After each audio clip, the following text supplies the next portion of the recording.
Hello বন্ধুরা, welcome back to my YouTube channel Rima লাইফস্টাইলে।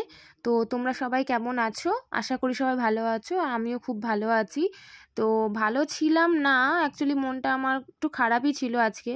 তো বৌদি বলল, বছরে একটা দিন মন খারাপ করে বসে থাকবি, চড়কের মেলা থেকে ঘুরে আসি, চড়কটাও দেখে আসি তো তার জন্যই বৌদির সাথে বেরিয়েছিলাম একটুখানি চড়ক দেখার জন্য। আর এসে দেখি এখানে প্রচুর মানুষের ভিড় জমেছে। আর এখানে দেখো অনেক ছোট থেকে বড় অনেক বয়সেরই সব সন্ন্যাসী হয়েছে, দেখতে পাচ্ছি একদল সন্ন্যাসী রয়েছে এখানে। তো আসার পর মনটা একটু ভালো হয়ে গেল এগুলো দেখার পর, এই পরিবেশটাতে আসার পরে অ্যাকচুয়ালি।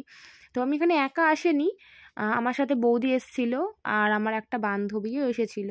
তো আসার পর থেকে সমুদয় আমার মনটা যেহেতু একটু খারাপ ছিল বলে ও আমাকে সমুদয় হাসাচ্ছিল, এটা অন্য কারণে যদিও। তো এখানে দেখার মধ্যে একটা ব্যাপার ছিল, সেটা হচ্ছে একটা ছোট্ট সন্ন্যাসী, ওই দেখো পুচকে পাড়া, কি সুন্দর কিউট। আমি তোমাদের দেখাতে পাচ্ছি না, ভেতরে তো যাওয়া নিষেধ, ঠিক আছে। তো দূর থেকেই জাস্ট দেখতে পাচ্ছি ওকে, খুব কিউট লাগছে গো ওকে দেখতে, সবার থেকে অন্যরকম লেগেছিল। আর এখানে দেখছি একদল সন্ন্যাসী আসছে মহাদেবের নাম করতে করতে, ভালো লাগছে দেখতে।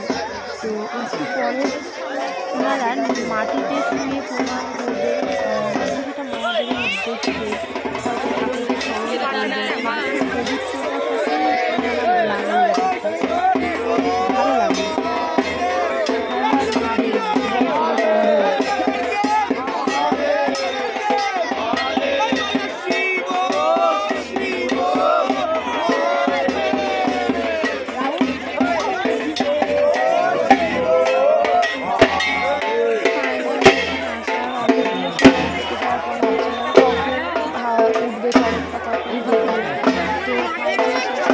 ভিডিওটা এখানেই শেষ করব।